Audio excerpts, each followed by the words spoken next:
आज का जो हमारा ये सत्संग कार्यक्रम है, यहाँ पर पूरी आज़ादी है एक दूसरे से प्रश्न अपने विचारों को व्यक्त करने की। और यहाँ पर विषय कुछ इसी प्रकार से लाए जाएंगे कि एक विषय जो गुरु क्षेत्र की तरफ से दिया गया, वह विषय हमारे समक्ष उपस्थित होगा। प्रयास करेंगे कि अपना अपना एक दृष्टिकोण हम इस प्रश्न के प्रति जो भी रहे वो हम बताएं यहाँ पर, और एक अंत में एक निष्कर्ष तक पहुंचने का एक प्रयास होगा।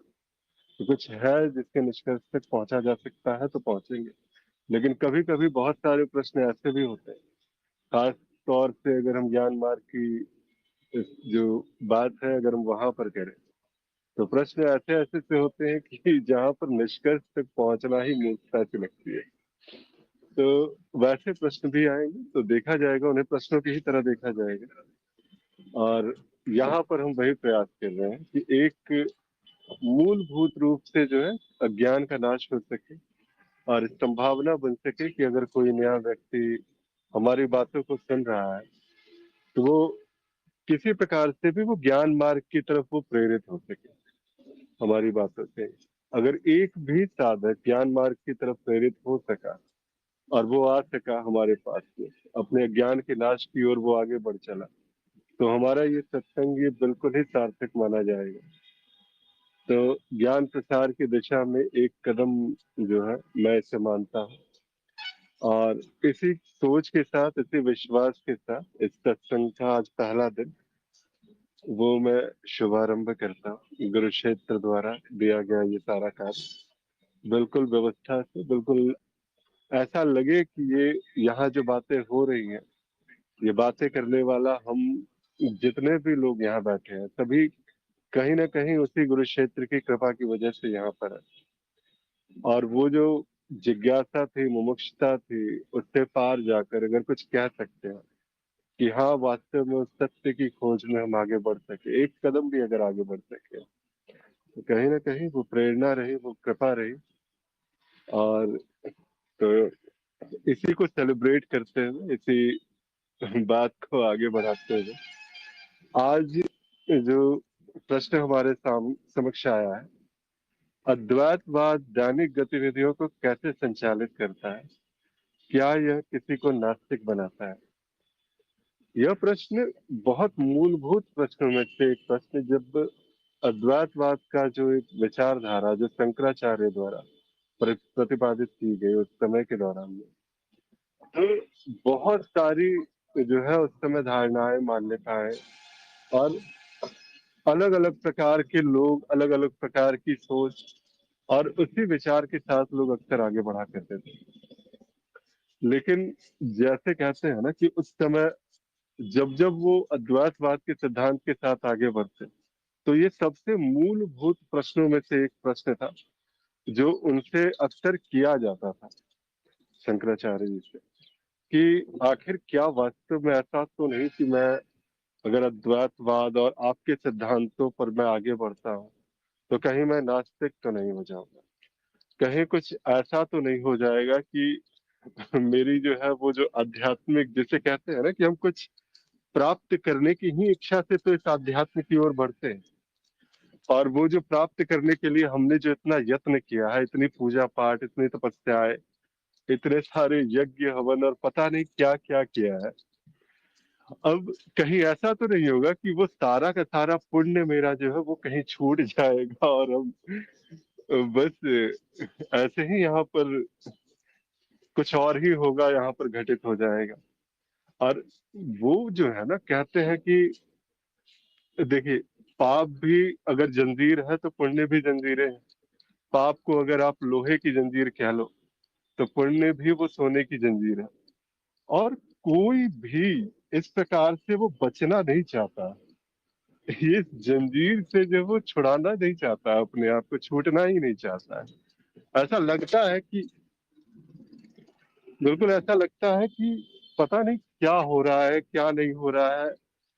जब पाप और पुण्य की जंजीरों की बात होती है तो अपने इस जंजीर को छुड़ा करके उस अद्वैत तक पहुंचना जहां पर ये पाप पुण्य इन सभी का अर्थ खो जाए, तो दिमाग मेरा वहां पर ऐसा लगता है कि हम लोग बिल्कुल ही वहां पर खो से जाते। तो इसीलिए जब हम इसके पार जाकर के जब हम इस प्रश्न की एक व्यापक एक अर्थ की ओर जब हम चले, तो एक दृष्टिकोण जिस तक पहुंचने का एक प्रयास किया जा रहा है कि क्या वास्तव में ये नास्तिकता और आस्तिकता जैसी बात, ये जो विचारधाराएं हैं, ये कहीं पर ऐसा है कि ये अद्वैतवाद या इस ज्ञान मार्ग में हम लागू कर सकते हैं। और ज्ञान मार्ग की सबसे पहला तो प्रश्न ये आता है कि ज्ञान मार्ग में नास्तिक किसे कहें और आस्तिक किसे कहें। नास्तिक और आस्तिक की शब्दों की जो, क्योंकि ज्ञान मार्ग के शब्द है नहीं, तो ऐसा लगता है कि इस शब्द की जो व्याख्या करनी बड़ी आवश्यक थी। इसकी व्याख्या जो है वो दो अलग अलग तरीके से की जा सकती है। एक जो कह सकता है कि नास्तिक अगर आप हैं, यानी कि आप पूरी तरह से नकारने वाले हैं, न मान्यताओं को मानते हैं, न धारणाओं को मानते हैं, न किसी प्रकार की वो जो अपने जो कुछ भी आपके ऊपर आरोपित किया जा रहा है, हर उस आरोपित बात पर आप प्रश्न खड़े करते हैं। और क्योंकि वो प्रश्न ही है जो आपके होने का, जो आपकी आध्यात्मिक यात्रा का मूल आधार है, तो वो प्रश्न खड़े करना, चाहे वो ईश्वर की सत्ता को मानना हो, चाहे वो किसी भी व्यवस्था पर जो है वो पूरी तौर पर अंध श्रद्धा के साथ विश्वास कर लेना। अगर आप विश्वास नहीं कर रहे हैं, प्रश्न उठा रहे हैं, तो आप नास्तिक हैं। और अगर आपने बस मान लिया, तो आप जो है पूरी तरह से अब आस्तिक हैं, क्योंकि आपने मान्यताओं को स्वीकारा है और आप जो है फिर इसी प्रकार से मान्यताओं को मानते हुए आप उस मार्ग पर आप आगे बढ़ते हैं। तो एक दृष्टिकोण जो इस शब्द की ऐसी सी व्याख्या करता है, और शब्द की एक अलग प्रकार से भी व्याख्या संभव है, जहां पे ये कहा जा सकता है आस्तिक यानी कि अध्यात्म की ओर बढ़ाने वाला। जैसे ही कोई व्यक्ति अध्यात्म की ओर एक कदम भी बढ़ाता है, तो हम कहते हैं कि वो व्यक्ति यहाँ पर जो है किसी न किसी प्रकार से अब आस्तिक हो चुका है। और जब आस्तिक हो चुका है, ये जब हम कह रहे हैं, यानी कि उसने आत्म अध्यात्म यानी कि आत्मा के अध्ययन की ओर, उसने अपने आप को जानने की ओर एक कदम उसने बढ़ा लिया है। और एक तरफ नास्तिक जो अपने अज्ञान को ही ज्ञान मानकर बैठा हुआ है। ऐसा लगता है कि उसके लिए ये संसार सत्य, उसका शरीर सत्य, और वो उसकी विचारधारा इतनी कठोर है कि वो इस विचार धारा की जो माया जाल है, इस भ्रम जाल से बाहर निकलना ही नहीं चाहता। स्पष्टता से बार बार यही कहता है कि मैं नास्तिक हूँ, मैं तो नहीं मानता हूँ, मेरे लिए मेरा संसार सत्य, मेरे लिए मेरा ये जीव सत्य, मेरा ये मनुष्य शरीर यंत्र सत्य। और इसी प्रकार से वो अपनी विचारधाराओं पर बिल्कुल अडिगता से टिका हुआ, वो अपने आप को सत्य साबित करने का प्रयास करता रहता है। तो आखिरकार फिर वही बात आती है कि इस प्रकार से अगर हम आस्तिकता और नास्तिकता की व्याख्या करें, तो क्या वास्तव में ये जो अद्वैतवाद है, जिस ओर बढ़ाया गया कदम हमारा ज्ञान मार्ग पर जो हमारा चलना प्रारंभ होता है, क्या ऐसे में ऐसा लगता है कि वो हमें नास्तिक बना देगा?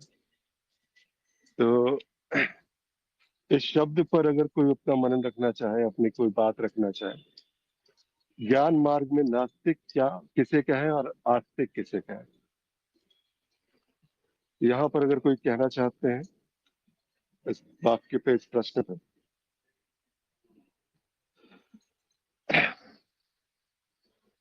आत्म प्रकाश जी, आप बोलने की क्षमता में है अभी?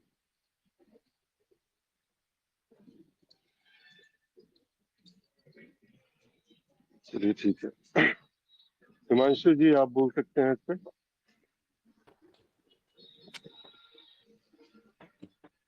जी भैया, प्रणाम सभी को। हाँ हाँ, प्रणाम प्रणाम जी। ये आस्तिक और नास्तिक पे ही भैया आज सत्य जी बोलना ज्ञान कि मार्ग में अद्वैत। आस्तिक किसे कहें और नास्तिक किसे कहें, क्या लगता है आपको? जी भैया, ज्ञान मार्ग में आस्तिक और नास्तिक मानने वाला और नहीं मानने वाला कोई भी उसको हम यह देख सकते हैं कि अगर वो नास्तिक है तो ही उसकी प्रगति हो सकती है। क्योंकि अगर आस्तिक है, सब कुछ मान ले रहा है, मान्यताओं को, धारणाओं को ही तो खत्म करने के लिए हम ज्ञान मार्ग में आए हुए हैं। और हम जो है सभी कुछ स्वीकार करते जाएंगे तो एक हमारे अंदर जो है कि कमी या प्रगति होने के लिए जो है रुकावट आ सकती है। तो हम ऐसा बोल सकते हैं कि ज्ञान मार्गी नास्तिक शुरुआती साधक जो है वो ज्ञान मार्ग में नास्तिक हो सकता है और नास्तिक से ही प्रगति है। लेकिन बाद में जब स्थिति जो दूसरा प्रश्न है उसकी तरफ देखें तो जब वो जो है कि ज्ञान उसको हो जाता है, प्रमाणित हो जाता है ज्ञान, और वो जो है कि साक्षी भाव की स्थिति में पहुंच जाता है, तो फिर अद्वैत नास्तिक आस्तिक जैसा कुछ रह नहीं जाता है। फिर तो जो है सो है। न न जो है कि साधक आस्तिक बचता है न नास्तिक बचता है, एक अलग जो है स्थिति में ही रहता है और अपने ही आनंद, अपनी ही शांति, अपने ही आंतरिक मौनता में ही स्थिर हो जाता है। तो वो स्थिति जो है आस्तिक और नास्तिक से परे है, ऐसा मेरा मानना है सत्य जी। जी बिल्कुल बिल्कुल, लेकिन प्रश्न यही था कि अगर कोई व्यक्ति बढ़ रहा है आगे, उसकी जो धारणा है, क्योंकि वो नास्तिकता की सोच लेकर के वो आया हुआ है, उसने अपने जी पुण्यों को पकड़ा हुआ है, जी। तो ऐसे में उसे क्या कहा जाए कि आप जो है नास्तिक या आस्तिक से जो है देखिए उस प्रकार। देखिए भी सत्य जी, शुरुआती तौर पर जो है हम सभी जो है आस्तिक ही थे। क्योंकि हम लोग जो है सभी ज्ञान मार्ग में तो अभी हमारी एंट्री हुई है, मतलब ये प्रवेश कर सकते हैं। लेकिन जो है हम हमारी उत्पत्ति जो है कि तो भक्ति मार्ग से ही हुई है। और उस समय जो है हम अपने आप को आस्तिक ही मानते थे। क्योंकि अगर उस समय नास्तिक मानते तो क्या स्थिति होती थी, वही चारवाक वाला सिद्धांत, यदा जीवेत सुखम जीवेत ऋणम कृत्वा घृतम पीवेत, हैं। और दूसरा श्लोक नहीं याद आ बिल्कुल। रहा है कि जब तक पुनराजन्म जन्म किसका होता है, दूसरा पार्ट और है इसका। तो फिर उस सिद्धांत पे चले जाते अगर आस्तिक नहीं होते तो इसलिए जो है कि शुरुआती तौर पे तो आस्तिक होना जरूरी रहेगा। जी जी भैया। बहुत सुंदर आत्म प्रकाश जी। तो वैसे ही यहाँ पर जैसा दृष्टिकोण भी आया, यहाँ पर आत्म प्रकाश जी का भी बहुत सुंदर सा दृष्टिकोण आया आस्तिकता और नास्तिकता को लेके। और भी कोई साधक अगर कुछ इस पर प्रकाश डाल सके, आस्तिकता और नास्तिक शब्द जो है ज्ञान मार्ग में किसे कहा जा सकता है?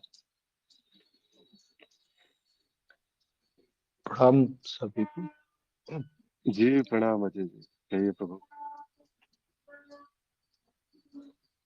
अ,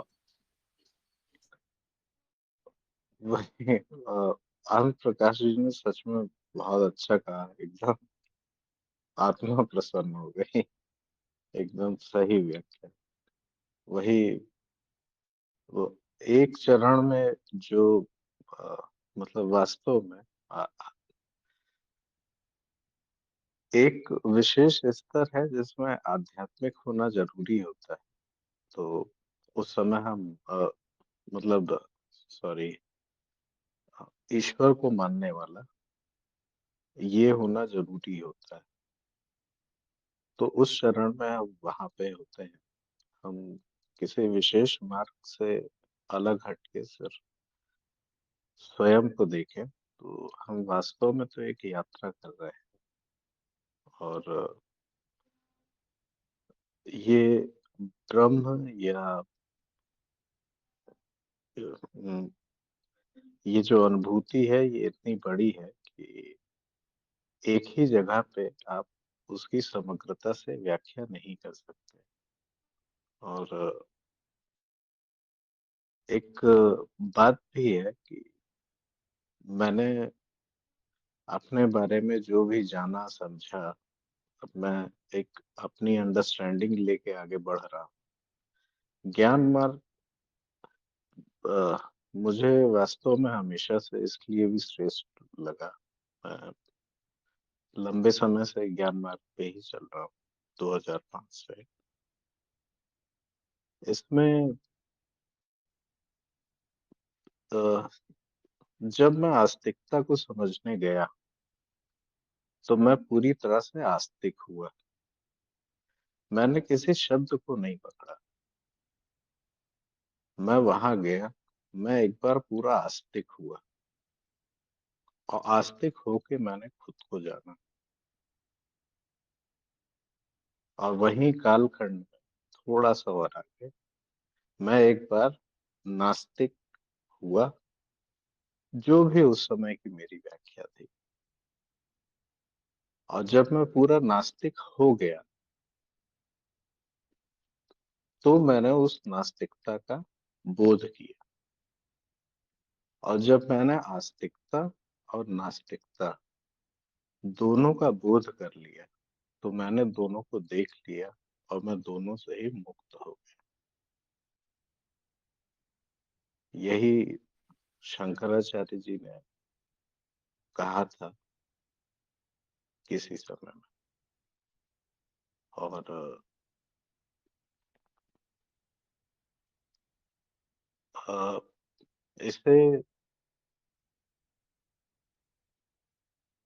मतलब ज्ञान मार्ग की जो मूल परिभाषा, जो हम आज की डेट में किसी भी उसमें देख सुन रहे हैं, वो उसका एक मूल तत्व जो प्रमाणित है, वो उसकी जो प्रथम वो है, वो वहां से स्टार्ट होती है कि हाँ, ये कुछ व्यापक सिस्टमैटिक एक ही जगह पे रखा हुआ है।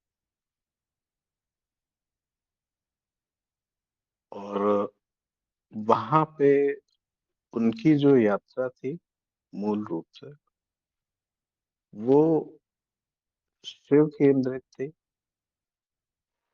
शिव को लेकिन इस प्रकार से नहीं, जैसा उनको एक देवता के रूप में समझा जाए, बिल्कुल भी वैसा नहीं। मतलब जैसे स्वयं शिव होके, कि मतलब वो शिव जो ये जानता है कि वो शिव नहीं, इस दृष्टिकोण से जो शिव की आराधना करता है, ये इसका थोड़ा सा काव्यात्मक वो हो गया। हाँ, मैं बस इतना ही कहना चाहूंगा। आपने इतना ही कह करके लगभग सब कुछ कह ही दिया इस विषय पे। ये जो है ना, कहते हैं हमारे गुरुदेव से भी एक बार प्रश्न आया था, वहां पर वो सामने पूछा भी गया था कि ज्ञान मार्ग में आखिर आध्यात्मिक अनुभव किसे कहा जा सकता है। तो उनका भी उत्तर था, और वास्तव में हम सभी का मनन भी रहा होगा, जब जब साक्षी भाव होता है, उस वक्त ऐसा कोई सा भी अनुभव है नहीं है जिसे हम आध्यात्मिक जो है वो वो ना कहें। सारे के सारे अनुभव आध्यात्मिक होते हैं। चाहे आपका सांसें लेना हो, ये बातें करना हो, वो शरीर का वो सारा कंपन स्पंदन, वो जो कुछ भी है, पूरा का पूरा संसार, ये दृश्यमान जगत, जो भी दृश्य में आ रहा है, आप सत्संगों में बातें करना हो, या चाहे माया में लिप्त होकर माया से ही अ, उम, बिल्कुल लिप्तता दिखा करके वहां पर उस प्रकार से एक नाटक नाटक की छल प्रपंच, उस प्रकार की बातें कर दी। सारे के सारे अनुभव आध्यात्मिक होते हैं जिस वक्त आप साक्षी भाव में होते हैं। और इस प्रकार से देखा जाए तो ध्यान मार्गी से बड़ा आस्तिक तो कुछ हो भी नहीं सकता, जिसने अध्यात्म को सिर्फ शब्द परिभाषाओं के रूप में नहीं जाना, उसने अध्यात्म को जिया है। और अध्यात्म उसकी अब नसों में बहता है, उसकी हर बोध में झलकता है वो अध्यात्म। और जब हम इस प्रकार से इसको देखने का प्रयास करें तो बड़ा आनंद सा आता है। तो कुछ ऐसा सा लगता है कि आस्तिकता अगर कुछ होती होगी तो ऐसी ही होती होगी, और जब जब हम साक्षी भाव में हो तब तब इस बात का स्पष्टता से प्रमाण मिलता है कि हमारी हर श्वासें अब जो है उसी आस्तिकता का बोध कराती है। हमारी हर बात उस आस्तिकता के दायरे में घटित हो रही होती है। तो यही है आनंद ज्ञान मार्ग में चलने का भी। प्रणाम भीष्म जी, अभी बोलने की क्षमता में है प्रभु।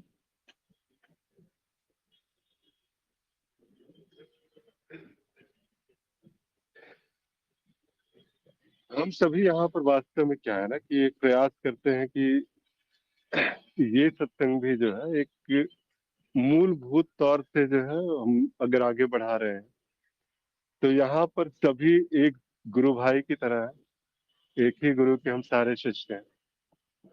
और जब भी बातें होती है एक दूसरे से, एक संवाद का एक स्तर स्थापित होता है। तो जैसे गुरुकुलों में हमें कभी मौका मिला नहीं और कभी मौका मिलने की संभावना भी नहीं है कि अब फिर से वो गुरुकुल जाना हो और अब आप जैसे साधकों के साथ उठना बैठना हो।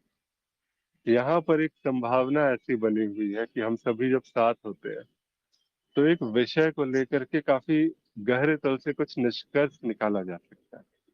और एक आपसी चर्चा निष्कर्ष तक ना भी पहुंचे तो भी दिक्कत नहीं है, लेकिन एक संवाद की स्थिति, ज्ञान में जो डूबे हुए शब्द है वो शब्द सुनते ही अपना साक्षी भाव तो वैसे भी याद आ जाता है। आप लोगों के नामों को बस देख करके वो साक्षी भाव उतरना शुरू हो जाता है। तो ये काफी जो है वो आनंददायक विषय है। शायद इसीलिए सत्संग में आना, सत्संगों का रस लेना आप सभी को भी प्रिय है। और मुझे भी सत्संग में अगर मैं यहाँ पर हूँ तो मुझे भी बस इसी बात में सबसे ज्यादा आनंद आता है कि जब आप लोगों के मुख से जब वाणी की जो अमृत धार जब बहती है तो मैं उसका बिल्कुल रसास्वादन, एक आनंद जो है वो जब होता है तो गुरु के ही शब्द नजर आते हैं, क्योंकि गुरु भाइयों की वाणी में वही गुरु गुरु ही तो है जो इस प्रकार से व्यक्त हो रहे हैं। तो ये एक आनंद का विषय होता है। जी यादव जी, प्रणाम। प्रणाम। प्रणाम आदित्य जी। प्रणाम अनंता आ, जी, हाँ प्रणाम। जी। आ, जो मेरा मनन कहता है वो मैं बता रही हूँ, हो सकता है ये गलत हो तो प्लीज करेक्ट करिएगा। जैसे नास्तिक और आस्तिक की बात हो रही है, तो नास्तिक जैसे आपने बोला जो किसी धारणा और मान्यता को नहीं मानता, और आस्तिक जो शुरुआती तौर पे जो भी बताया गया ईश्वर है, ये है उसने मान लिया। तो ये आस्तिक और नास्तिक जो हम समझते थे, लेकिन ये जो नास्तिक है जो नहीं मानता, और या जो जी आस्तिक है जो मानता है, जब ये इस दोनों से हटके वास्तव में है क्या उसकी खोज करता है, उसको जानना चाहता है, चाहे वो नास्तिक हो। लेकिन यदि मेरे ख्याल से नास्तिक ही खोज करने निकलता है, क्योंकि आस्तिक तो बैठा है उसके लिए ऐसा है ही नहीं। तो नास्तिक ही खोज करने निकल रहा है, नास्तिक ही देखने जा रहा है कि नहीं है तो है क्या। तो जब है क्या ये ढूंढ रहे हैं, तो ज्ञान मार्ग में आके अब नास्तिक और आस्तिक की परिभाषा फिर बदलती है।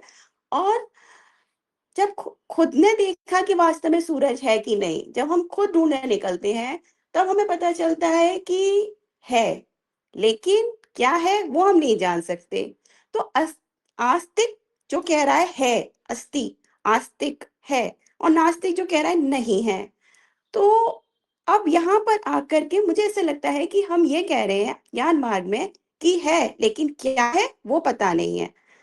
तो अस्तित्व को तो हमने कभी भी ज्ञान मार्ग में भी अ, अस्वीकार नहीं किया है, अस्तित्व ही है सब कुछ।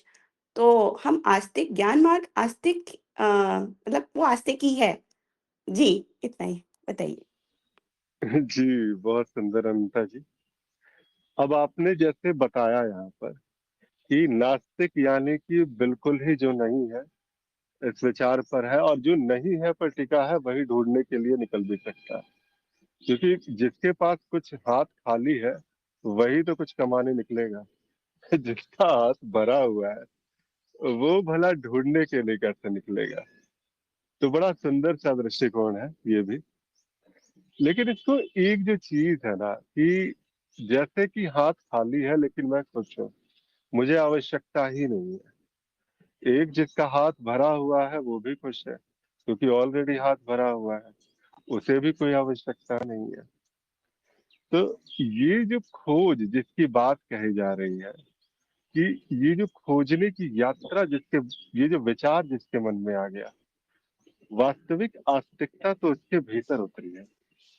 वास्तविक वो जो ढूंढने का विचार ही जो है, ज्ञान मार्ग की दृष्टि से देखे तो वही तो है जो उसे आस्तिक और नास्तिक की जो है बातों से अलग करता है। क्योंकि नास्तिक भी अगर एक मान्यता के तौर पर देखे तो उसने उसका भी त्याग किया, अगर आस्तिक वाली मान्यता को भी देखे तो उसने उसका भी त्याग किया। और इन दोनों मान्यताओं को त्याग कर जो वास्तव में कुछ ऐसा है कि जिसको वो ढूंढने के लिए निकला, यानी आस्तिक अब वो भर चुका है। अब उसे ऐसा लगता है कि जैसे कहते हैं ना कि अब पूरी तरह से वो भर चुका, अब कुछ भी ऐसा शेष नहीं दिखता जहां पर उसे वो पकड़े पकड़े अब वो थक चुका है। और नास्तिक वो अपनी खाली हाथों को निहार निहार के थक चुका है। तो ये थकावट के बाद जो यात्रा शुरू होती है, वो जो खोज शुरू होती है, ज्ञान मार्ग वही कहता है कि अब तुम जाकर के वो आस्तिक हुए हो, और उस आस्तिकता के पाथ पर मतलब जो है, उस आस्तिकता के पथ पर अब तुम जो है वो चलना प्रारंभ किए। तो कुछ इस प्रकार से इसको देखा जा सकता है कि नास्तिकता और आस्तिकता में अगर कुछ है ऐसा एक सिमिलैरिटी अगर हम ढूंढे तो दोनों ही कहीं ना कहीं एक प्रकार से एक मान्यता जैसी है कि हम, नास्तिक ने भी कुछ पकड़ा हुआ है जो वो मतलब जो है वहां से हटना नहीं चाह रहा है, और आस्तिक ने भी कुछ पकड़ा हुआ है कि मेरे हाथ में जो है वही पर्याप्त है, इससे ज्यादा मुझे नहीं चाहिए।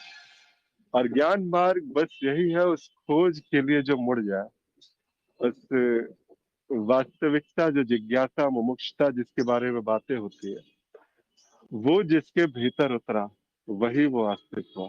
और वहां से उसकी आस्तिकता की यात्रा जब आगे बढ़ती है तो जैसा अजय जी ने स्पष्टता से कहा कि अंत में न मैं नास्तिक हूँ न मैं आस्तिक हूँ मैं हूँ और मेरा होना ही बस संपूर्ण आस्तिकता और नास्तिकता, ये सारी की सारी घटनाएं अगर है तो ये मेरे भीतर ही घट रही है और अनवरत रूप से ये जारी है।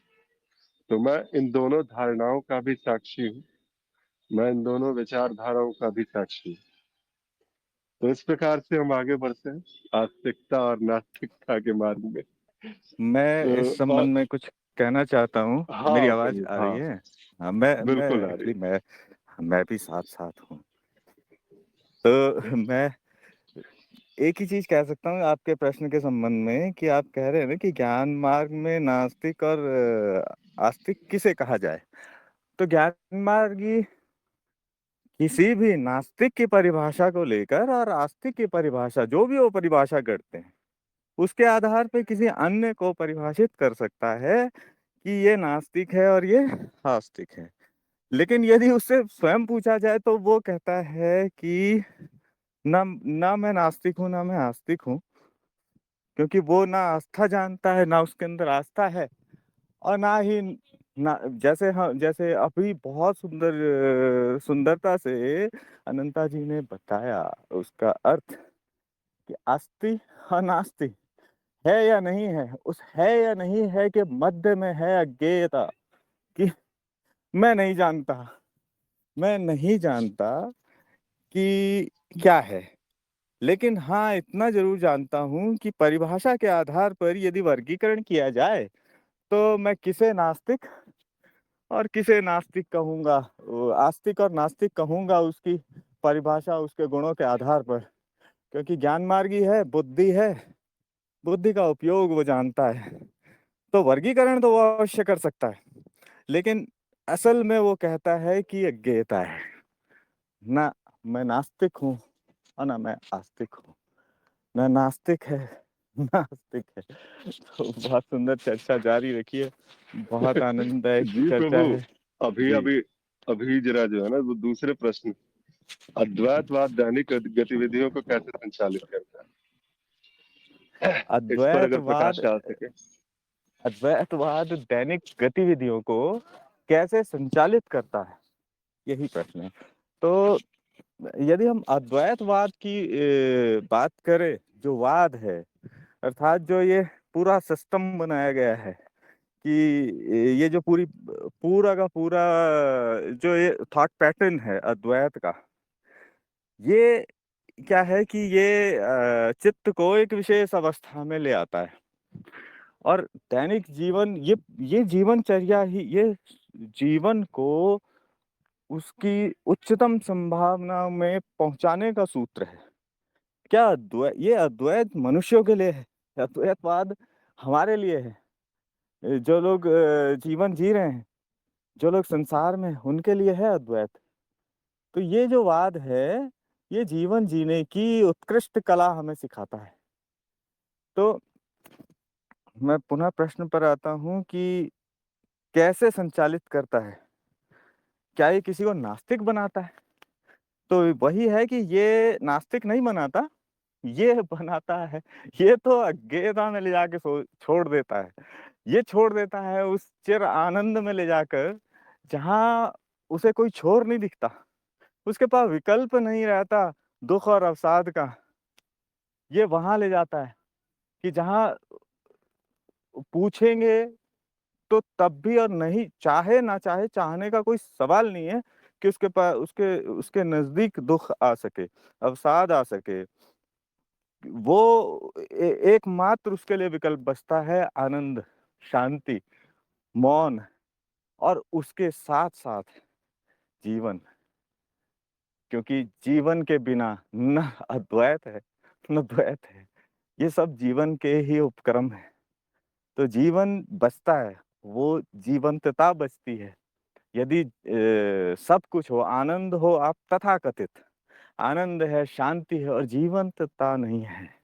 पुष्प खिल नहीं रहे हैं, हवाएं बह नहीं रही हैं, संगीत उठ नहीं रहा है, नृत्य हो नहीं रहा है, फिर कहाँ कौन सा द्वैत और कौन सा द्वैत क्या है? फिर ये कुछ और ही परिभाषा हो जाएगी इसकी। तो जितना मैं समझ पाया, बाकी बहुत सुंदर, बहुत ही अच्छा ये आज की जो चर्चा का विषय आप लेकर आए। बहुत बहुत धन्यवाद जी। बहुत सुंदर हिमांशु जी। वैसे चर्चा का विषय गुरुक्षेत्र द्वारा ही प्रतिपादित है और ये ऐसा लगा कि आज चूंकि ये पहली बार ये सत्संग की जो श्रृंखला है, इसका बिल्कुल पहली पहली बार हमने यहाँ पर प्रारंभ करने का एक अवसर लिया, तो कुछ ऐसा विषय भी चुना जाए जहाँ पर सारे अपने अपने जो है वो भाव, अलग अलग प्रकार के दृष्टिकोण आने की संभावना हो सके। और ये संभावना ही है, अगर सभी एक ही धार में अगर बहेंगे तो वो फिर जैसे कहते हैं ना कि एक ही जो है नाव पर बैठे हुए, यात्रा सबकी वही है, वो एक ही नाव पर बैठे हुए हैं, एक ही प्रकार से आगे बह रहे हैं। लेकिन थोड़ा सा वो जो रेस वाली जो बात होती है कि एक दूसरे से प्रतिस्पर्धा वाली बात हो जाती है कभी कभार। ज्ञान मार्गी कभी प्रतिस्पर्धी नहीं होता, ज्ञान मार्गी कभी इस प्रकार से वो उलझनों में नहीं पड़ता। लेकिन जब विचारधाराओं की बात आती है तो वो जो कहते हैं ना कि किसकी नाव कहाँ तक है और किसको वो जो पहाड़ की चोटी वो किस प्रकार से दिखाई देती है। इतने सारे जीव अलग अलग प्रकार से भाषित हैं, तो अलग अलग प्रकार की दृष्टि है और अलग अलग प्रकार के दृष्टिकोण आने की संभावना हो जाती है कुछ कुछ प्रश्नों पे। तो वैसे प्रश्न अगर आते हैं तो मजा आता है, थोड़ा चर्चा में थोड़ी सी बात आगे बढ़ जाती है। बस इसीलिए वास्तव में तो वही मौन है और वही अंतिम जो बात है, वहां पर अज्ञेयता ही है। यहाँ ना प्रश्न है ना किसी प्रकार की, प्रश्न में जो है वो उत्तर ढूंढने का किसी प्रकार का कोई प्रयास है। जी, अभी और कोई साधक इस विचार पर अगर आगे बढ़ाना चाहे, कुछ लेना चाहे इसको, दूसरे प्रश्न को, जिसको मैं यहाँ पर फिर से एक बार डाल देता हूँ। अद्वैतवाद दैनिक गतिविधि को किस प्रकार संचालित करता है? क्या यह किसी को नास्तिक बना देता है क्या? और ये एक साधक का एक मूलभूत प्रश्न जो उस समय के अद्वैतवाद की जब विचारधारा लाई गई तो उस वक्त बार बार ये प्रश्न पूछा गया। अगर आपके समक्ष अगर कोई इस प्रकार प्रश्न लेकर आता जो ज्ञान मार्ग पर आपकी बातों से प्रभावित तो है, वो चलना तो चाहता है ज्ञान मार्ग पे, लेकिन ये प्रश्न उसे रोक रहे हैं। ऐसा लग रहा है कि ये प्रश्न उसकी रुकावट की वजह है। तो जैसा बुद्ध ने भी कहा था ना कि जैसा साधक होता है उस प्रकार के उसे उत्तर दिए जाते हैं। ऐसा नहीं है कि जो है एक ज्ञान मार्ग की अगर आप आगे बढ़ चुके हैं, एक मार्ग में आगे जाकर अपने स्वरूप में आप स्थित हो चुके हैं, तो अब जो आप बात कहेंगे वो बात ऐसी नहीं है कि बिल्कुल एक जो बिल्कुल सामान्य सा उत्तर वाली बात है यहाँ पर, क्योंकि वो ज्ञान प्रसार वाली बात है। तो अब उस साधक को जो है प्रेरित करने के लिए, उसको उसके मूर्ख बनाने के लिए आप क्या कर सकते हैं? और वो भी ज्ञान मार्ग की जो परिभाषाएं हैं उसके दायरों में, बिल्कुल कुछ उससे अलग नहीं, कुछ विचित्र सा नहीं, कुछ भी आप गलत नहीं कह रहे हैं, लेकिन फिर भी वो व्यक्ति जो है वो ज्ञान मार्ग की तरफ वो आगे बढ़ सके। तो यहाँ पर कोई और इस प्रकार से अगर अपनी बातें रखना चाहे इस विषय पे, राजीव जी प्रभु, आपकी आवाज नहीं सुना आज। लगता है अभी व्यस्त चल रहे हैं क्या राजीव जी?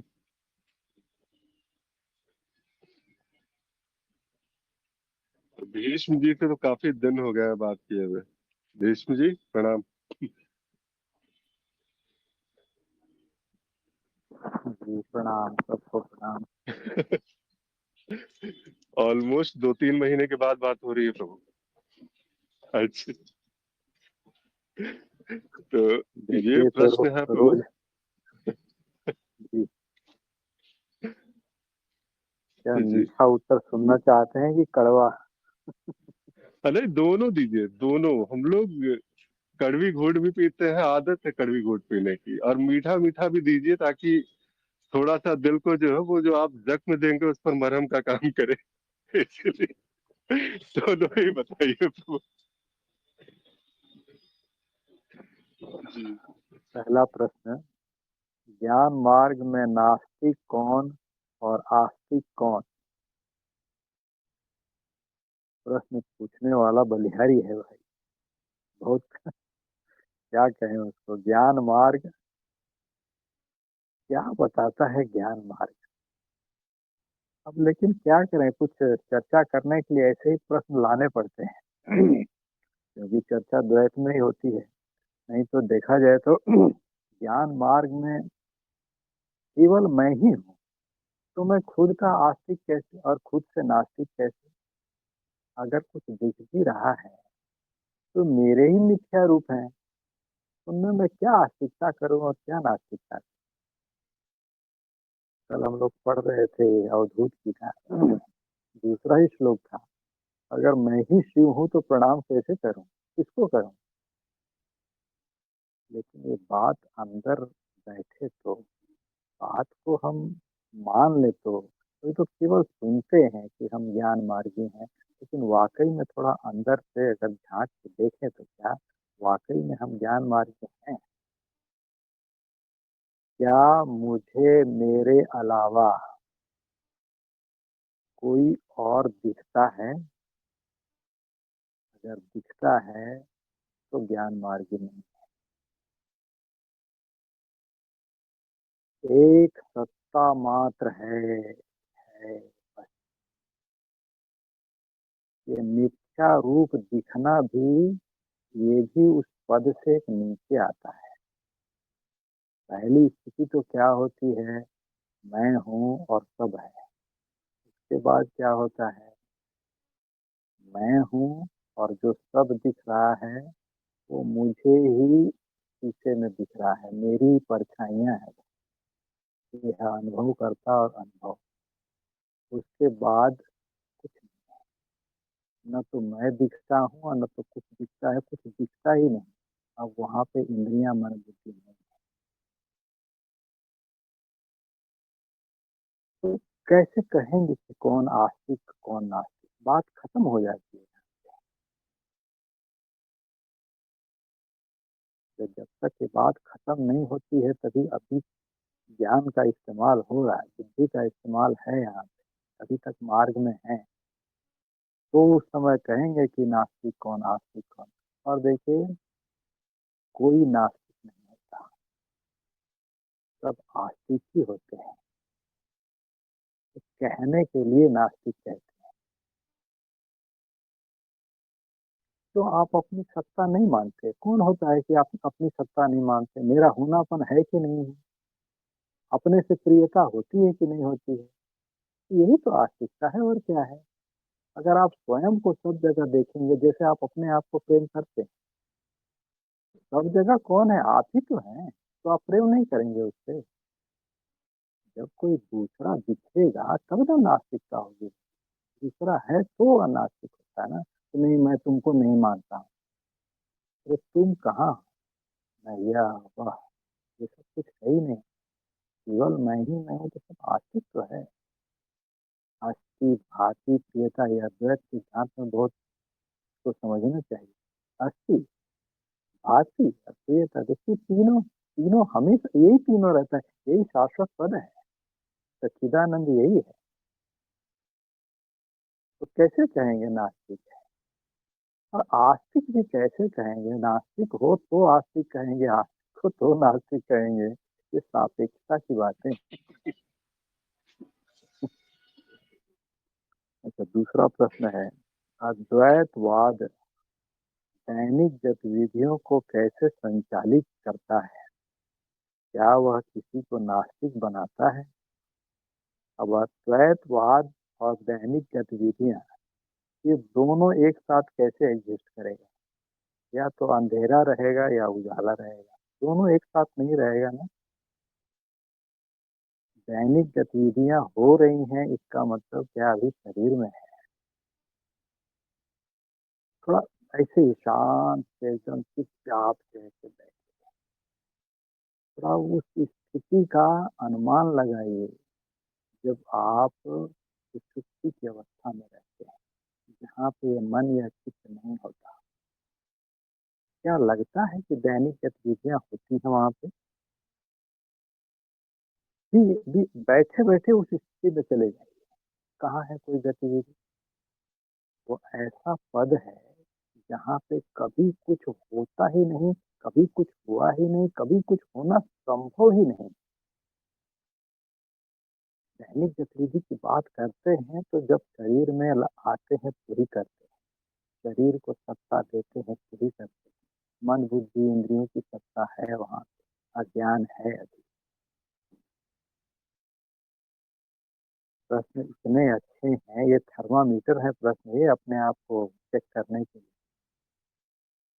कि अद्वैतवाद दैनिक गतिविधियों को कैसे संचालित करता है। मतलब अभी अगर इस प्रश्न का उत्तर देता है तो समझता है कि अद्वैत नहीं, द्वैत है, तब जाके संचालित करेगा ना। और क्या यह किसी को नास्तिक बनाता है? किसी कहाँ है, किसी नहीं है ना, यही है जी। ठीक है, अभी ऑफिस में है, नाम सबको। बहुत सुंदर। इतना तो तय रहा कि अगर ये किसी साधक ने अगर प्रश्न लेकर के, जिज्ञासा लेकर के अगर आ रहा है, तो वही बैठे बिठाए उससे अद्वैत तक आपकी बातें पहुंचा देंगे। और न उसके लिए मार्ग बचेगा ना कुछ बचेगा। यही कुछ सारा कुछ समाप्त। किन्हीं को भीष्म जी की कुछ बातों पर कुछ कहना हो, इनके दृष्टिकोण पर कुछ कहना हो? राजीव जी फ्री हुए प्रभु? 2 मिनट आपका हुआ भी। जी प्रणाम। विष्णु जी मैं का बस, हृदय से आभार। हाँ अजय जी बोलिए। जी सही। हाँ, तो बस भीष्म जी की बातों का बस हृदय से आभार। ये सुनने का अवसर मिला, बहुत बहुत सौभाग्य की बात क्या बात है जी राजीव जी। जी, तो मैं सुन रहा था, ऐसा कुछ कहने को बचा नहीं है, पर चलिए कुछ कहना ही है तो मैं दूसरे प्रश्न को पहले पे ले जाता हूँ और फिर पहले को दूसरे पे ले आता हूँ। क्योंकि अगर हम पहले प्रश्न को सीधा देखेंगे तो बड़ा सरल है कि देखिए, मुझे तो ज्ञान मार्ग पे कभी आस्तिक और नास्तिक शब्द कहीं नहीं मिले। हो सकता है मेरी दृष्टि से छूट गए हों। तो ज्ञान मार्ग में किसी को भी आस्तिक और नास्तिक कुछ भी नहीं कह सकते आप, क्योंकि ये शब्द जो हमारा एक यदि हम ज्ञान मार्ग को, जिस ज्ञान मार्ग के संदर्भ में हम बात कर रहे हैं, जिसके माध्यम से यहाँ पर सभी हैं, तो उसमें ऐसा कुछ ना उसकी कोई परिभाषा है, ना उसका कोई उपयोग है, ना उसका कुछ निर्देश है, ना संकेत है। चर्चाओं में अवश्य बहुत जगह ऐसा आया होगा, क्योंकि ये दोनों जो शब्द है ना, ये जहां हम बात आस्था की आ जाती है और उसका जो साधारण अर्थ आ जाता है, वह फिर अ, अपने से किसी को पृथक मान के कि कुछ और है, इस तरह के भाव में जो ज्यादा करके धार्मिक या अन्य जो मान्यताओं, रूढ़िवादी या जो भी जो कुछ भी चलता है, जो कुछ भी अन्य मार्ग है, उनके संदर्भ में ये शब्द आ जाते हैं। यहाँ तो ये शब्द का कोई अर्थ ही नहीं है, पर ठीक है, उस पे बाद में आते हैं। अब देखिए, अद्वैतवाद, हमारा ज्ञान मार्ग तो अद्वैतवाद के सिद्धांत पर ही है, मुख्यतः देखा जाए तो यदि इस प्रश्न को हम इस दृष्टि से देखें कि हम अब ज्ञान मार्ग पे आ चुके हैं, सबने कुछ यात्रा अपनी कर ली है, कुछ अनुभव प्राप्त कर लिए हैं, और कहीं ना कहीं चेतना में किसी न किसी की कुछ न कुछ स्थिति बन चुकी है, तो ये स्पष्ट हो जाता है कि अद्वैतवाद का या अद्वैतवाद की शिक्षा का या अद्वैतवाद के प्रभाव का दैनिक गतिविधि से कोई सीधा संबंध नहीं है। क्योंकि जो पूरी तरह शुद्ध अद्वैतवाद है, जिसके अंदर चेतना का, जिसके अंदर साक्षी भाव का, जिसके अंदर मात्र दृष्टा होकर सभी कुछ देखने का जो संकेत है, उसमें फिर दैनिक गतिविधियों को संचालन करने का, क्योंकि ये फिर एक तरह से एक व्यवहारिक स्तर की बात हो गई कि आप दैनिक गतिविधियों का संचालन कर रहे हैं। तो दैनिक गतिविधियों का संचालन बुद्धि करती है, विवेक करता है। हाँ, यदि आप इसको जोड़ के देखना चाहें तो अवश्य जब चेतना रहेगी तो विवेक और बुद्धि दोनों अपना काम करेंगे, पर इसका यह अर्थ नहीं हो सकता कि फिर वह दैनिक कार्य जो है वो सभी बड़े कुशलता से और अच्छे से होंगे, क्योंकि वहां पर भी एक प्रतिवाद है कि वो काम जो है वो बुद्धि अपनी क्षमता अनुसार, अपने संस्कारों अनुसार, मन अपने संस्कारों के अनुसार करेगा। हाँ, हो सकता है कि उसमें जो अनावश्यक है, उसमें जो अ, भावात्मक जो एक तरह से प्रतिक्रियाओं का वेग है, वो सब कम हो जाए, और दैनिक गतिविधियां जो जो कुछ भी एक तथाकथित मनुष्य रूप में हो रही है, उसकी उसका जो एक तरह से व्यवहारिक स्तर पे जो उसका उसके साथ कुछ होता था, उसमें कुछ कमी, या हो सकता है कभी कभी कुछ बढ़ोतरी भी आ जाए, पर उसका संचालन से कुछ संबंध लेना देना कुछ भी नहीं है। और यदि हम इस अद्वैतवाद को नास्तिक होने के उसमें देखें, तो यह मुझे लगता है कि यह वापस एक मान्यता बन जाएगा कि अद्वैतवाद किसी को नास्तिक बनाता है या किसी को आस्तिक बनाता है। अद्वैतवाद किसी को कुछ बनाता नहीं है। जो कुछ भी आप बंद रखे हैं ना, उसका बस उसको शंट आउट कर देता है कि कुछ भी नहीं बने हुए हैं आप। अब मैं हूं, यह होना कुछ होना नहीं है, यह बस होना है। तो जहां आप कुछ जोड़ देते हैं, वहां पर फिर विभाजन आ गया, क्योंकि कुछ अगर होना है तो फिर उसके लिए कुछ ना कुछ नाम रूप देना पड़ेगा, और फिर वहां पर वो विभाजन आ ही जाएगा, वो भी स्वाभाविक है, प्राकृतिक है, उसमें कुछ अच्छा बुरा नहीं है। तो इस तरह से यदि हम दूसरे प्रश्न से पहले प्रश्न पे जाएं तो मुझे लगता है कि ज्ञान मार्ग में किसी भी अद्वैतवाद संबंधी मार्ग या साधना में जो आरंभ तो अज्ञान की स्थिति से ही होती है, तो वहाँ आस्तिक और नास्तिक जैसा कोई चक्कर नहीं है। और हाँ, आस्तिक और नास्तिक का अगर आपको बौद्धिक विश्लेषण करना है तो अवश्य करिए। बड़े सुंदर सुंदर विश्लेषण सुनने को मिले और बड़ा मजा आया। और देखा जाए तो वास्तव में ऐसा कुछ नहीं है। बस मुझे इतना ही कहना है। धन्यवाद। जी, बहुत सुंदर।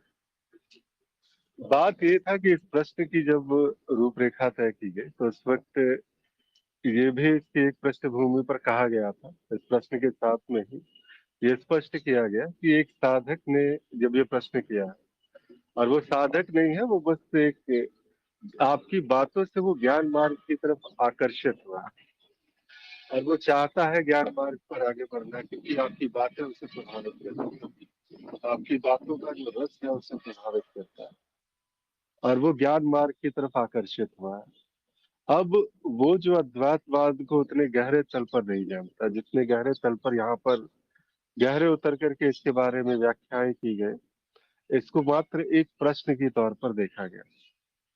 मूलभूत रूप से जितने भी साधक हैं, ये प्रश्न की तौर पर अगर देखा जाए तो सभी को इस बात का स्पष्ट उत्तर पता है कि अद्वैतवाद हाँ, ही यहाँ पर है, वो वहां पर। जी, कुछ कह रहे जी। थे? तो यदि यदि यह ऐसे किसी साधक से या इच्छुक साधक की तरफ से प्रश्न आता है तो मेरा उत्तर ऐसा रहेगा कि ज्ञान मार्ग में आस्तिक और नास्तिक किसे कहा जाता है।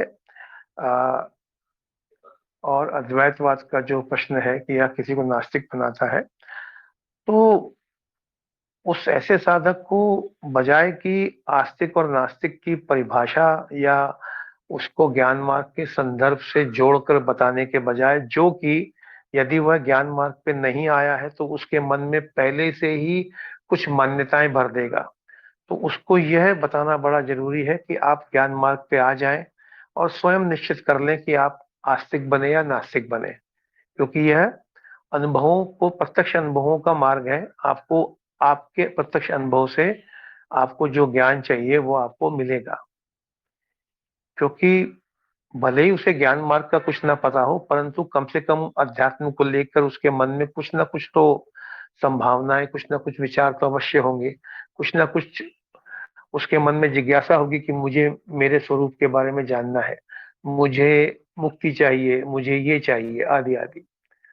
तो मुझे लगता है कि ऐसे प्रश्नों का उत्तर बहुत गहरे जाकर, बहुत विश्लेषण करके नए साधकों को नहीं देना चाहिए। ये मेरा मानना है। राजीव जी चलिए, बहुत। प्रणाम। जी, राजीव जी अकबर प्रणाम। जी की। मैं राजीव जी से पूछना चाहता हूँ, यदि आपको समय है और कोई तो क्या मैं आपके व्याख्यान पर उत्पन्न हुए विरोधाभास पर आपसे चर्चा कर सकता हूँ? जी जी। ये अनुमति यदि अनुमति देखिए, नहीं नहीं। मेरा ये मानना है, एक तो ये कि कड़वा कड़वा नहीं बोल सकता कोई, खासकर साधक। साधक हमेशा मिठाई बोलेगा, और मिठाई अलग अलग प्रकार की है। कोई शहद जैसा मीठा है तो कोई गुड़ जैसा, अलग अलग मिठाई है, बोलेगा मिठाई। इस बात के लिए निश्चिंत रहिए कि, पर मैं अनुमति मांग रहा हूँ इस बात के लिए जो आपके द्वारा अभी उद्धृत किया गया कि आस्था और, एक तो आस्तिक और नास्तिक जैसा कुछ नहीं है। देखिए, आस्तिक, मैं यहाँ पर एलोबरेट करता हूँ उसे कि आस्तिक, कोई भी आस्था किसी अवधारणा से प्रारंभ होती है और उस अवधारणाओं का नाश, जो मूल में अवधारणा है उसका नाश ही ज्ञान मार्ग करता है। तो असल में वो आस्था पे चोट होती है। ज्ञान मार्ग अद्वैत जिसकी आप बात कर रहे हैं, वहां पर आस्था नहीं, अपरोक्ष अनुभव, प्रमाण, इसकी आवश्यकता होती है। तो आस्था का विषय इसीलिए आपके सामने नहीं आया है, आस्था जैसे शब्द उपयोग नहीं हुआ, क्योंकि आस्था और अवधारणा दोनों एक ही हैं। तो अवधारणाएं तो अनेक आई हैं आपके सामने, ये आप भी जान सकते हैं। नास्तिक होना अर्थात आस्था ना होना, अवधारणाओं को ना मानना, ये नास्तिक है। तो हाँ, ये कह सकते हैं कि ज्ञान मार्गी, अन्य समाज कह सकता है और वो कहता है कि ज्ञान मार्गी नास्तिक होता है, ये वो कह सकता है कि ज्ञान मार्गी नास्तिक होता है। दूसरी जो विरोधाभास उत्पन्न हुआ है, मैं वो नहीं कर, मैं आपकी बात को काटने का हूँ, मैं अपने विरोधाभास को आपके सम्मुख रख रहा हूँ कि यदि जीवन पे, क्रियाकलाप पे, प्रत्येक कर्म पे यदि इसका कोई प्रभाव नहीं है, प्रभाव नहीं पड़ा है या पड़ नहीं रहा है, भले हमें दिख नहीं रहा हो, लेकिन यदि हम प्रयास करें तो हम देख पाएंगे कि क्या हमारे कर्म प्रभावित हो रहे हैं, नहीं हो रहे हैं। हमारी छोटी छोटी अवधारणाओं से हमारे कर्म प्रभावित होते, ये कर्म प्रभावित होते, भले ही वो हमारा कह रहा हो वो गलत है। तो कर्म प्रभावित होते हैं छोटी छोटी अवधारणाओं से। तो क्या अवधारणाओं के समाप्त होने से कर्म प्रभावित नहीं होंगे? क्या क्रियाकलाप प्रभावित नहीं होंगे? वो काम करना नहीं छोड़ेगा, ये बात सही है आपका कि भाई लोग जीना थोड़ी छोड़ देते हैं, कर्म वैसे ही होते रहते हैं, लेकिन वैसे लिटरली वैसे नहीं होते। उसका जैसे हम किसी प्रक्षेपण का यदि कोण चेंज कर दें और बहुत माइनर कोण भी चेंज हो, तो आगे जाके वो जैसे जैसे उसकी गति आगे होती है, उसमें भेद बढ़ता जाता है। तो प्रभाव तो उस डिस्टेंस पे निर्भर करता है कि उसने गति कितनी की है, कितनी दूर प्रक्षेपण में अंतर आने के उपरांत वो कितना कितना उसने गति, कितना उसने डिस्टेंस कवर किया है, उस पर डिपेंड करता है। तो ये मुझे समझ नहीं आई बात कि यदि नहीं करता है, जी माना दोनों दोनों तरह से एक जैसा ही रहता है, तो फिर ये तब तो इसका कोई औचित्य ही नहीं है ज्ञान मार्ग का होना या ना होना, या फिर ये अनर्थक चीज क्यों है फिर? जी जी, मैं क्षमा वापस इस कीजिएगा, प्रश्न, नहीं नहीं नहीं नहीं, यदि क्षमा क्षमा मीठा और कम हुआ हो तो। विरोधाभास वाली कोई बात नहीं। नहीं नहीं नहीं, जी। मैं वापस आदि सत्व जी के उस पे जाता हूँ कि जैसे मुझे समझा कि ये प्रश्न उस दृष्टि से आ रहे हैं जहाँ कोई अन्य साधक जो ज्ञान मार्गी नहीं है वह वो प्रश्न पूछ रहा है, या ऐसे किसी तो देखिए, जैसे आपने ये बातें कही कि यदि कोई ज्ञान मार्गी इसका उत्तर दे रहा है, तो ज्ञान मार्गी को, अद्वैतवादी को, जो थोड़ा बहुत साधना में आगे पहुंच गया है, उसको तो इन संदर्भों का ज्ञान है, उसकी बुद्धि इनका विश्लेषण कर सकती है, परंतु उत्तर आप हमेशा अपनी बुद्धि, अपने ज्ञान, अपने अनुभव के आधार पर आप जो जानते हैं उसका सिर्फ विश्लेषण, वर्णन नहीं करते। उत्तर सामने वाला जो प्रश्न करता है उसकी स्थिति क्या है, उसके अनुपात में भी, उसके अनुसार भी दिया जाना चाहिए। तो एक संक्षिप्त उत्तर यह है कि अवश्य मीठा बोलिए, पर कभी-कभी कुनैन की गोली को भी लड्डू में लपेट के देना पड़ता है। लड्डू कितना लपेटना है, इसकी मात्रा फिर ज्ञान मार्गी अपनी बुद्धि अनुसार करेगा। तो आस्तिक और नास्तिक की जो अवधारणा है, ये जो इसका जो सामान्य अर्थ है, यदि मैं इसको एक सामान्य अर्थ में समझूं और ये समझूं कि ऐसे व्यक्ति, ऐसे साधक जो इच्छुक हैं, जिनको कुछ पता है और वो आना चाहते हैं और इसे एक्सप्लोर करना चाहते हैं, यदि उनसे ये प्रश्न आ रहा है तो उनकी बुद्धि अनुसार वो क्या मानते हैं, तभी इसका उत्तर दिया जा सकता है। और यदि वह उत्तर हम खुद ही विश्लेषण करके कि आस्था ये है, हम अनास्तिक बन जाते हैं, हम आस्तिक बन जाते हैं, तो उससे मेरे हिसाब से तो आने वाले साधक को और उसके ऊपर एक धारणा चढ़ जाएगी क्योंकि आने के बाद उसको स्वयं का निर्णय करने दीजिए। पहले वो ज्ञान ले ले, पहले वो अद्वैत को जान ले, कम से कम बौद्धिक रूप से, फिर वो खुद निर्णय कर लेगा। फिर हम आस्तिक और नास्तिक के विषय में विश्लेषण और बातें कर सकते हैं। ये मेरा एक दृष्टिकोण है।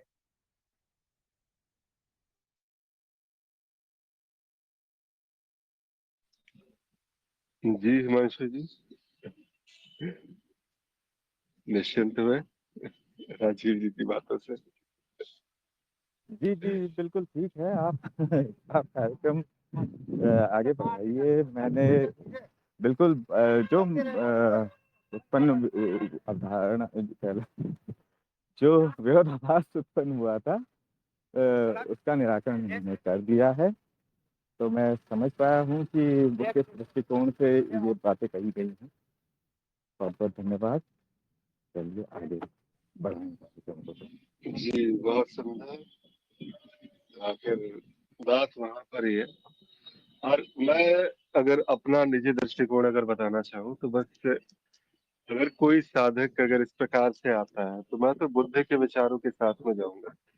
जो ओशो ने भी जिसका समर्थन किया, बुद्ध ने भी कहा इस बात को कि जैसे कहते हैं ना कि उनके वही जो है वो उनके सामने में सुबह सुबह एक व्यक्ति आता है, पूछता है क्या ईश्वर है। उन्होंने कह दिया नहीं है। दोपहर में एक व्यक्ति आता है, पूछा ईश्वर है, उन्होंने कह दिया है। और शाम को जब एक और जो है तीसरा व्यक्ति पूछता है तो उन्होंने कहा कि देखो ये तर्क का विषय है, हम दोनों बैठ करके इस पर संवाद कर सकते हैं। और इस प्रकार से जो है वो बातें वहां पे कही गई। अब बुद्ध के साथ में आनंद भी था। आनंद तो वहां पर वो बिल्कुल ही प्रश्न उठाना शुरू करता है कि आप बड़े विचित्र आदमी हो। सुबह किसी को कहते हो है, दोपहर में कहते हो नहीं है, शाम में कहते हो बैठो मैं बताता हूँ कि क्या है ईश्वर। तो ऐसा कैसे चलेगा फिर। तो वही बात ओशो ने भी कहा। लेकिन बात क्या है कि ये जो है ना, जैसे उत्तर दिए जाते हैं तो साधक के लिए रहते हैं। बुद्ध ने भी यही कहा कि आनंद तुम्हारे लिए तो उत्तर थे नहीं, तुमने आखिर इन उत्तरों को ग्रहण क्यों किया। अगर उत्तर तुम्हारे लिए नहीं थे तो तुमने इस उत्तरों के साथ में अपने आप को जोड़ा क्यों। ये उत्तर उस साधक के लिए आए थे, उसकी जो है समझदारी की स्थिति के लिए आए थे। सुबह जो साधक आया था उसने मान के रखा था कि ईश्वर नहीं है, तो मैंने क्या दिया कि है उसके लिए ईश्वर।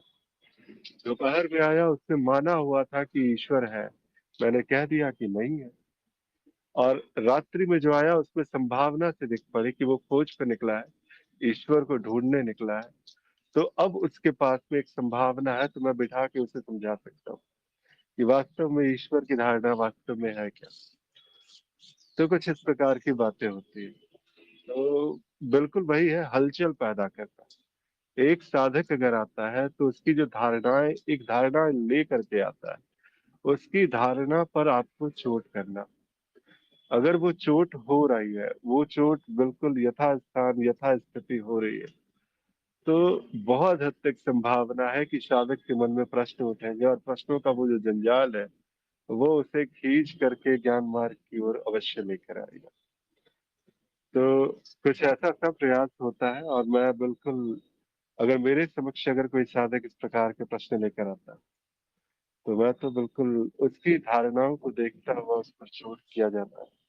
और जैसा भी रहता फिर वो उसी प्रकार से आगे बढ़ता है। और बहुत सुंदर सुंदर दृष्टिकोण आप सभी अलग अलग सभी के माध्यम से है। और